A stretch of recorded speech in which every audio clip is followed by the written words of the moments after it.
Olha aí, o técnico Dunga, aquele intelectual do futebol, um verdadeiro João Saldanha, divulgou a lista de jogadores convocados para as próximas 2 partidas da seleção brasileira nas eliminatórias da Copa contra Argentina e Peru.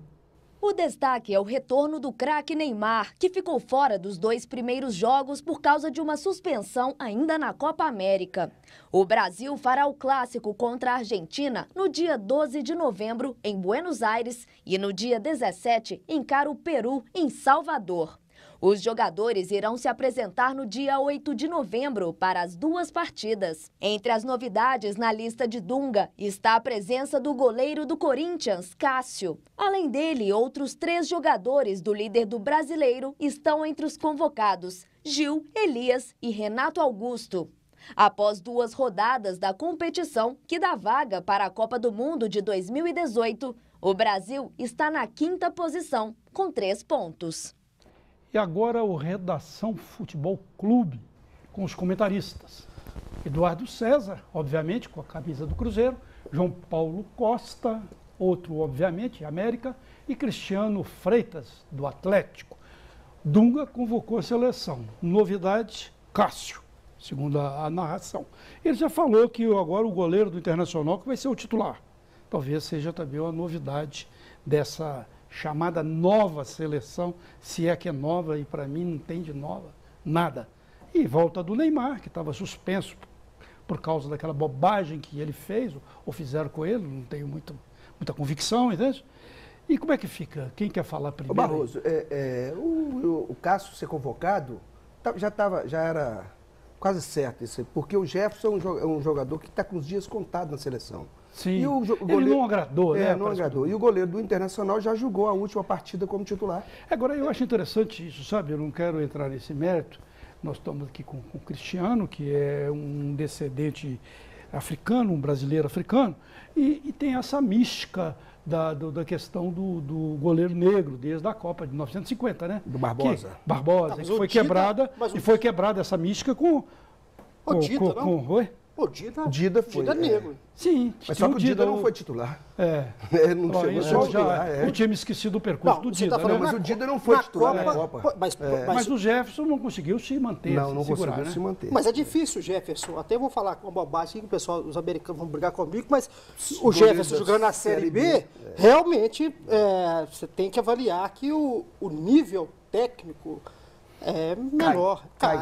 Então a gente tem que avaliar. O João está certo. O Brasil vai enfrentar seleções que os principais jogadores estão jogando no velho continente. Ou seja, tem que tentar buscar quem está pelo menos no nível superior. Eu discordo de vocês. Está em nível B, né? Está na Série B. Não quer dizer que é nível B, na Série B também tem muito time.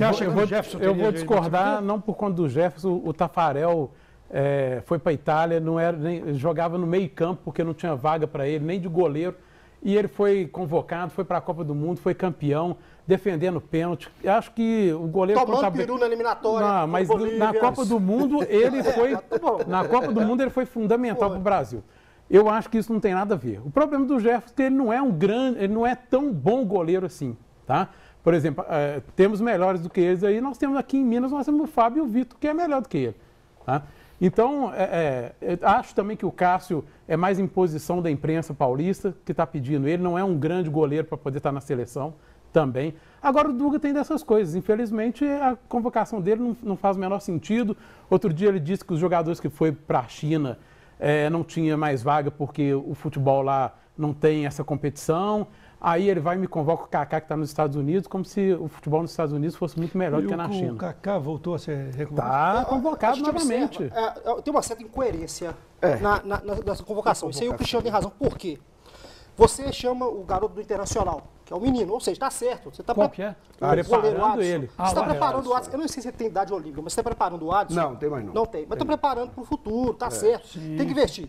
E o Brasil está tendo um problema com o goleiro, né? Não tem goleiro nenhum dando certo. Mas não, tem aquele que foi do Atlético, está na Diego. Quando você se machucar, então o goleiro. Não está sendo convocado. Sim, mas sucessivamente a seleção não tem encontrado um bom goleiro. Eu acho que tem posições, por exemplo, centroavante, eu concordo com a sua análise, por exemplo, tanto que ele está te chamando, e eu volto naquela na minha análise de incoerência, uma vez que ele está levando aquele atacante do Santos, o Ricardo Oliveira, que tem 35 anos, se não me engano. Vou te dar um João Saldanha na cabeça. Eu falei agora do João Saldanha. O João Saldanha, quando convocou a seleção, falou assim, mas não tem centroavante? Pelé vai jogar junto de Tostão? Pelé e Tostão precisam de centroavante? Na realidade, falaram isso com ele, né? Foi defesa dele, né? Foi defesa do jogo. Sim. Mas é uma coisa assim. Mas hoje, Neymar e aquele William, que eu achei que jogou um bolaço, precisa de centroavante, precisa de rompedor, de barrigador, peitador. Não, sabe o que eu acho preciso? Vou te contar por que eu acho. Eu acho que a seleção brasileira, ou qualquer time, você tem um time, os 11, você tem um esquema tático, concordo. Mas durante o jogo, esse esquema tem que ser mudado por conta da situação do jogo, do adversário, que possa acontecer. Caso o Brasil precise de um homem de referência em determinada situação de jogo, é importante você ter aquele jogador preso. Cristiano, está falando um pouco aqui. João, o problema é o seguinte, o centroavante hoje, esse centroavante poste que fica lá, na frente. Poste, chegou na política, tem poste também? Tem poste. Futebol também tem poste. Um poste, aquela figura que fica parada. Poste aqui é Dilma, é o Anastasia, no futebol. Poste também, né? Poste também. Mas esses postes do esporte... Esse jogador de referência. Hoje ele está quase que eliminado do futebol. Você vê que você pega aquele time da Alemanha que jogou aqui, não tinha, que deu de 7. O time do Barcelona não tem esse centroavante. Não tem centroavante, tem aquele o Soares, mas ele joga para os lados, pelo lado esquerdo, o Neymar para o lado. Então, você vê o Leandro Damião aí no Cruzeiro. Está completamente fora. Mas a minha defesa, eu concordo. Já não tem mais aquela comprar do cara e a utilização dele pequena, né? Eu concordo com você que você não tem que ter isso. Porém, você tem que ter no grupo. Com uma situação, você tem que ter jogador de referência. Uma necessidade, se o time está perdendo, você pode pôr uma bafa e poste ou não poste, Cristiano? Olha, eu concordo com eles. Eu acho que o futebol moderno não cabe mais esse tipo de jogador. Você pode ter ele lá para uma situação de emergência. O Atlético fez isso com o Alexandro, muitos jogos. Quando você precisa desesperadamente ir para cima, você jogar a bola na área, o cara é alto, trombando com o zagueiro, é uma boa. Agora, para você colocar de começo, no esquema tático, isso já não existe mais. O poste do Atlético era o Jô, né? Eles fizeram Jô. Mas durante um período ele foi eficiente. Mas a Libertadores ele foi praticamente junto com o Ronaldinho. Mas montaram um esquema todo preparado para que ele e o Ronaldinho pudessem jogar. Mas aí eu defendo aquele ex-técnico do São Paulo por isso. Você tem que não ter um esquema em situações de jogo que você pode mexer. Uma vez ou outra você pode utilizar dessa mas situação. O Casimiro estava jogando com o Ronaldinho e o Ronaldinho jogando bola na época. É isso, né? É diferente. Com o Fred já não deu certo. Deixa eu falar uma coisa aqui, importante, passando um pouco de seleção. Eu queria falar sobre o garoto Wagner, o menino cruzeirense, né? Não é Wagner, não. Matheus, desculpa. Mateus, o Matheus, que eles estão fazendo uma campanha aí para ele. E o time do Atlético entrou nessa campanha, né? Beleza, hein? O Leandro Donizete pegou uma camisa dele, autografou, todos os jogadores autografaram e vai ser entregue para a mãe do garoto para que ela possa, né, fazer um leilão lá para arrecadar dinheiro. Isso eu acho muito bacana, Barroso, porque mostra que a rivalidade tem que ser só dentro de campo. Saiu dali, nós somos todos amigos, somos todos seres humanos, precisamos ajudar uns aos outros, né?